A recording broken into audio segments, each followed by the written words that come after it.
So, The Boxman by Kobo Abe. Um, I believe I did one other Abe book. Yes, I did. It was called The Woman in the Dunes, and I really love that. And I think that one is more of his lauded kind of. It's considered his masterpiece, I think. If not, then it's definitely up there for sure. I think it's more kind of indicative of his style and his overall,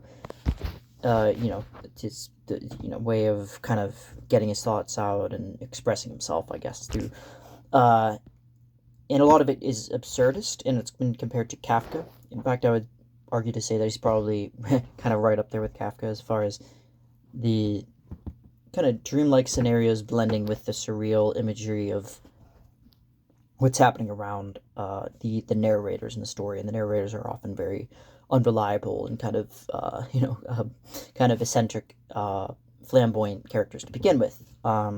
So what we have here is now in the Boxman we have a kind of interestingly funny, surreal tale of a man who wears a box over his head, and in Japan, and this came out in 1973.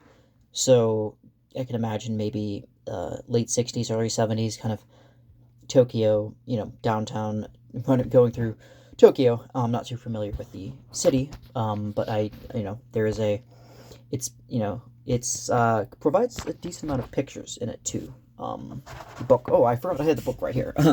Apologies for that. I should have had that right out from the get go. But yeah, it has pictures in it, and one such picture is right here. It's like black and white photographs and stuff. So they're not necessarily, well, they're made to look kind of like almost like etching type, uh, almost engravings, but they are supposed to be kind of in the vein of style of a photograph. So we'll talk about something, and then so yeah, we have what happens first in the Boxman is that we have an unnamed narrator who, yeah, he doesn't ever really reveal much about himself aside from the salient details, I guess, that he seems necessary to fill you in on. But this man basically is finds himself in a giving up his normal life in favor of living in a box. So he first starts off in a tongue-in-cheek kind of like DIY, like, hey, this is this is how to make a box, and we have, I maybe show you a bit of that, because he shows kind of a how-to little thing, like, yeah, like safety devices and stuff, like, I'm not sure if you can see that, but yeah, there's different things, but this is all kind of brought about by the fact that the Boxman was actually, before he had just a normal life, there's a father figure that shows up, and then a young nurse woman that's kind of is a doctress, or is painted to be as such, and then there's like another doctor, and then a fake Boxman. We'll get to that in a little bit, but it starts out he's kind of an unnamed guy just going through life, and you don't really know too much about him. Like, he's kind of a ghost in the story, which is like a little bit of what happens in The Woman in the Dunes. I think there's more of a morose, kind of thoughtful tone with that. Not to say that this couldn't be those things, but with this, I got more of a kind of semi. I was laughing at certain parts, not out loud, but a little bit of a snicker here and there, because for me, it takes like a lot for me to be like laughing out loud, especially with a book, since I tend not to read like a lot of like humorous books and stuff. But I was like, I was like definitely humored by a fair amount of what was going on in this book, even the darker stuff, because like it was so left field sometimes, and like so random that, for lack of a better word, random, that I had no choice to laugh at some of the content. But yeah, so yeah, Kobo Abe presents this man kind of in a rut, because he's like living in this house, and he's going into kind of already we get like a sense that he's like a little bit off his rockers, like a little bit just crazy. We're not sure if this is clinically insane, but he definitely goes rambling along in this splintered narrative that gets progressively more metafictional as the novel goes on. Brilliantly so. But it does get really hard to follow who's talking about what. But there's, this young man, or I'm not sure how young. Maybe he could be anywhere from like 30s, maybe middle aged. But somebody shoots him with an air gun, an airsoft, or not airsoft. I'm sorry, pellet gun. That he refers to as an air rifle. That in the windows, and he's starts musing about how he kind of wants to get avenged. He wants to kind of find this man, and he's like, and he does, but he ends up not really doing anything. He's just kind of like all this kind of stuff is like he's a lot of these kind of things start out with like but end up with like kind of an aimless trajectory. Like he doesn't actually like he'll be jealous of something, or he'll like express one like strong emotions about a certain thing, and then he'll not follow through on it. Like he'll like, well, maybe I'm not that angry at the guy who shot me with a freaking air rifle. And then he like took the pellet out of his back, and he was like, talking about how it stung, and like all the everything is making you think that he's going to do something. But yeah, there's all kinds of these like kind of non sequiturs happening. But there's a lot of imagery of the boxman.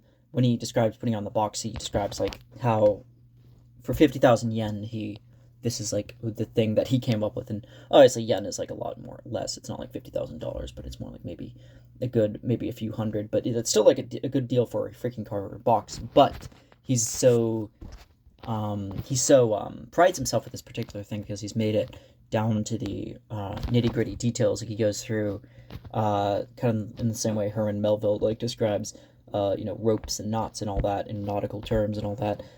He describes down to the very hoary exact details of like how he precisely makes these boxes and how he manufactures them and where he gets them from. And basically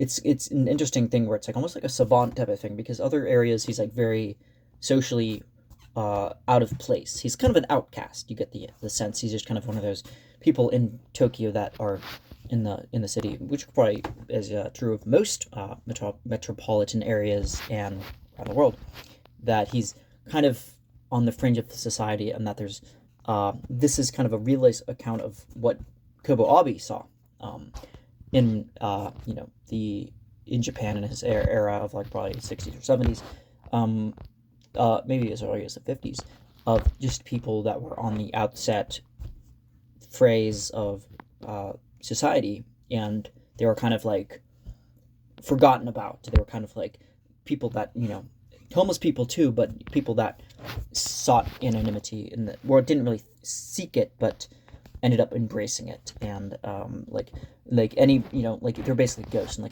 like nobody knows about these people. Like it takes like a long time for like the police to actually be invested in the interest of like certain people and homeless people. And it's shown in kind of like in this, there's different like interesting news story type things where it shows like it talks about like how right off the bat, actually it starts with a interesting take on the here I'm trying to read this at the same time, but right on the beginning it was like talked about like a case when the Japanese like Tokyo police, I think,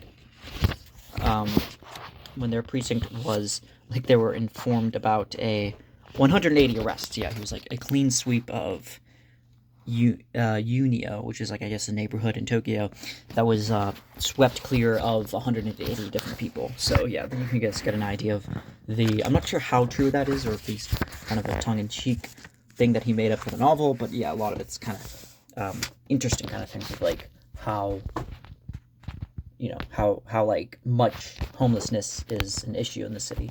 So yeah, there's the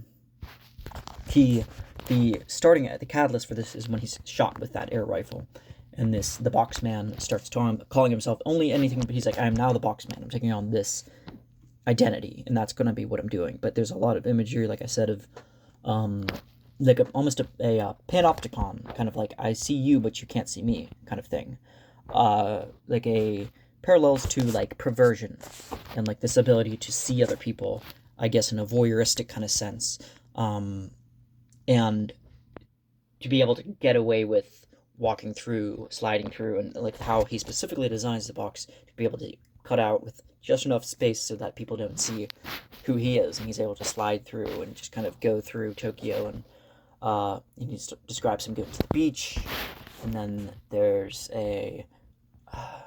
I think it was one of the men were drowning, and how he stumbles upon at some point he stumbles upon a doctor and then a young nurse, and they're kind of always kind of described as being kind of together. She works for him, or they work.